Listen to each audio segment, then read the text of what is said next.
averaging 40 over 18, 19 games. He's dropped 35, 29, 50, 32, 47, 35, 35, 39, 40. You heard that correct. These numbers are not fake. James Harden was putting up astronomical numbers in isolation in his 3-year peak in Houston. I consider his peak to be 2017-2018, 2018-2019, and 2019-2020, where James Harden was by far the best isolation player in the NBA. Not only did he have the volume, but he had the efficiency as well. We're going to break down in this episode of At the Buzzer Sports why James Harden may be the greatest isolation player in NBA history. Let's get into it.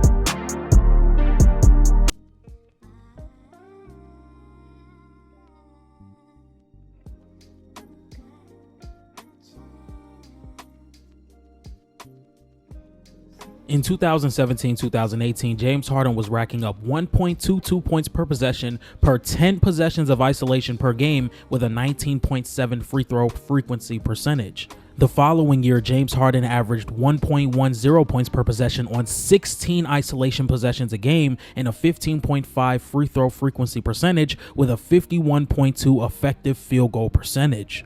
And in 2019-2020, James Harden racked up a 1.12 points per possession, 14.1 possessions per game, and a 16.1 free throw frequency percentage. Now you guys could possibly be wondering, what does all this mean?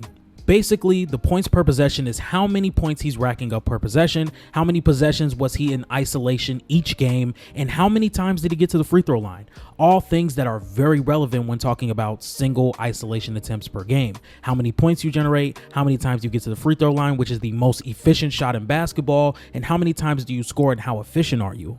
But not only was James Harden the most efficient isolation player with the highest volume by far during this 3-year stretch, he was also impossible to guard.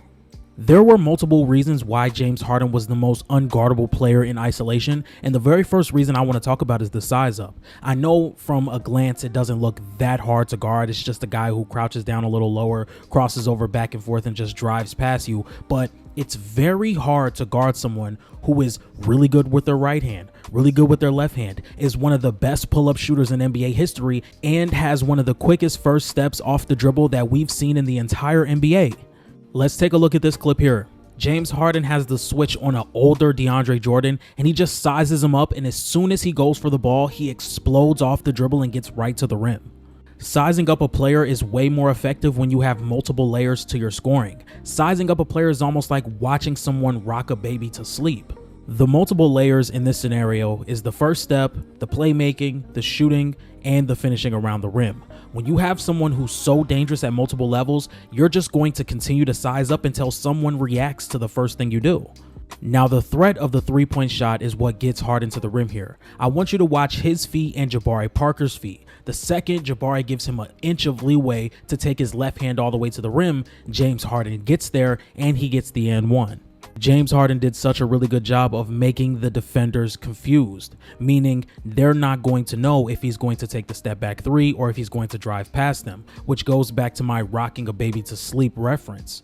These 2 seconds here of him just dribbling on the perimeter really cause you to overthink. Should I step up and contest the three? Should I give him some space and contest the drive? Or should I go for the ball? The second I react to any dribble move that he makes, he's going to drive to the rim or he's going to counter your reaction with his reaction. And this is what makes James Harden one of the greatest isolation players the league has ever seen.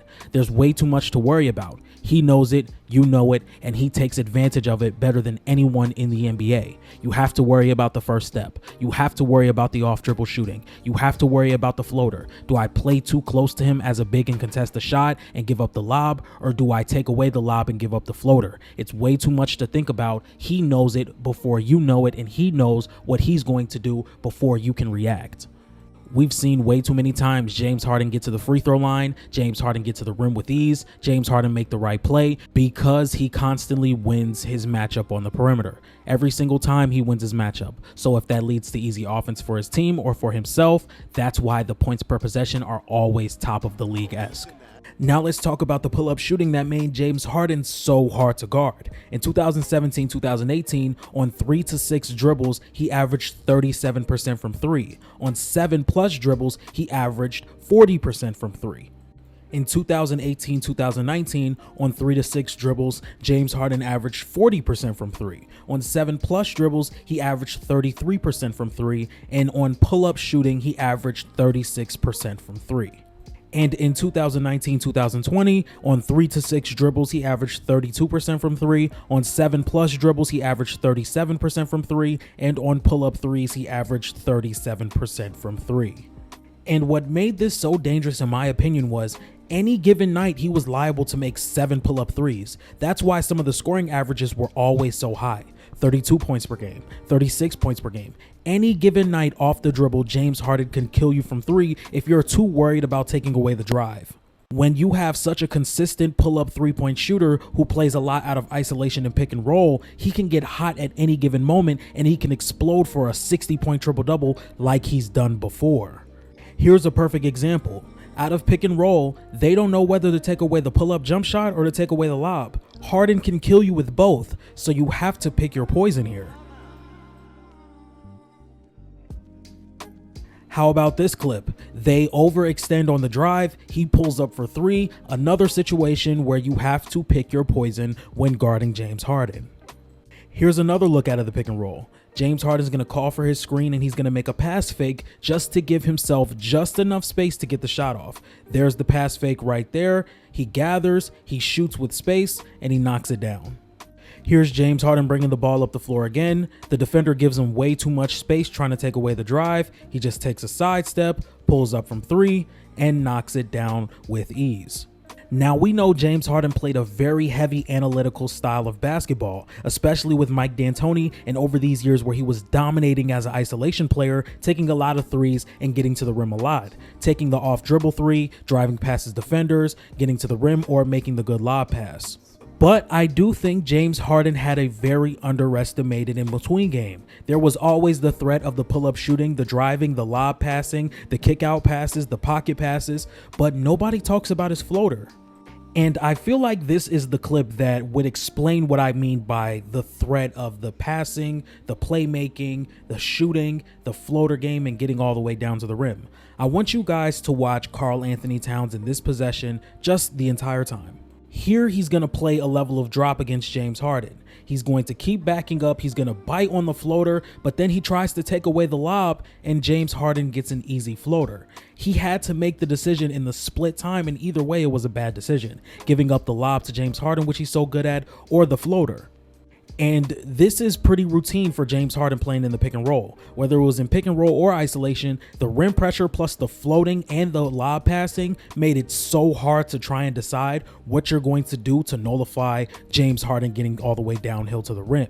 Were you going to take away the lob? Were you going to take away the floater? Which decision were you going to make? It had to be consistent or it had to be the right decision, and defenders really struggle with doing that. All in all, I do think James Harden is the greatest regular season isolation player the NBA has ever seen. And I do think there are some valid criticisms to bring up James Harden's play in the postseason and why this isolation heavy play did not work to the level it did in the regular season. And to be fair, I do think that has something to do with his lack of a mid-range game, or the lack of effort to get to the mid-range and play out of it. Making it all 3-pointers and getting straight downhill was not the best diet come postseason. In the playoffs, James Harden had a 12.9 possessions in isolation, 1.00 points per possession, and his effective field goal percentage went down 46.6%. In 2018-19, James Harden averaged 15 possessions per game, a 1.04 points per possession, and an effective field goal percentage of 49.6 in the playoffs. And in the 2020 postseason, James Harden averaged 10.3 possessions per game with a 1.08 points per possession and an effective field goal percentage of 53.7. Now, I'm not using these stats to base my entire argument on James Harden not performing as well as he does in isolation in the regular season versus the playoffs. We all know efficiency can go down in the postseason when you play more games against better defenses with more time for them to build schemes against you. But heavy isolation and that coming over into the postseason can be very, very dangerous as a player that does not play a lot in the mid-range and relies heavily on off the dribble threes and getting to the rim as consistently.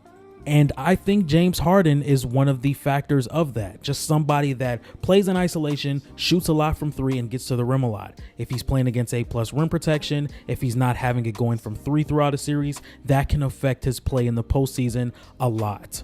So you guys let me know, is James Harden the greatest isolation player in NBA history, or do you think it's someone else? And if you think it's someone else, let me know in the comment section. And with all that being said, make sure you guys like, comment, and subscribe. Make sure you guys follow me on Instagram at @TheBuzzerSports. Make sure you guys follow me on TikTok at TheBuzzerENT. Make sure you guys follow me on Twitter at ATBSports1. And make sure you guys join my playback where we're going to be watching historic games throughout the entire offseason. Reaction videos, IRL content, everything on playback. The link will be in the description down below. And with all that being said, I will see you guys next time. Peace.